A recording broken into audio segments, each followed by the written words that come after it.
Hello, friends. When I talk to people about their Christian walk and we address the subject of reading the Bible, a lot of folks make the comment that they don't understand it.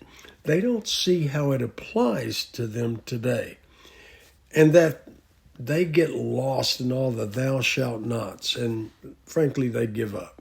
Does that sound like you? Well, today I want to look at one of those passages in Leviticus 26:12. And I will walk among you and will be your God, and you shall be my people. Preceding this verse are a lot of, if you'll do this and not do that kind of statements where I imagine a lot of us are stumbling. Sometimes we forget that we are reading about ancient times and that these very barbaric people whom the Lord is speaking to, so they are so sinful that the Lord has chosen only one person, Moses, who's fit to speak to them through. Evidence of this is when Moses leaves them alone for a few days, going to the mountaintop to speak with God in Exodus. When he comes back and with the 10 Commandments, he finds them in a drunken state, an orgy, cavorting around a golden calf whom they're worshiping like pagans.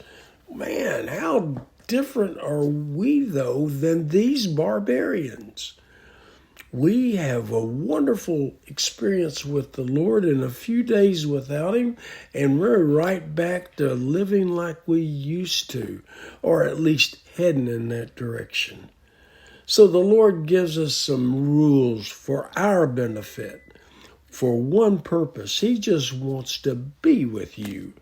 That's right, the Creator of the universe just wants to be with you. That's how valuable you are in His eyes. And it's sin that keeps us from Him. We're not talking about whether you're saved or not. We're talking about intimacy with the Lord, walking with Him, Him being in you.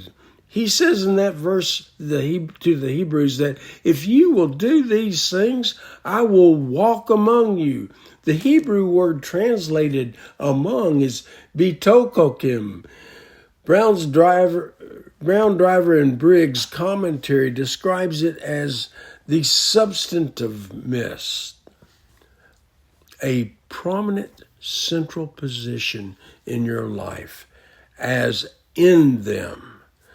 That has always been God's plan for us, and is that we become His temple, the place where He lives.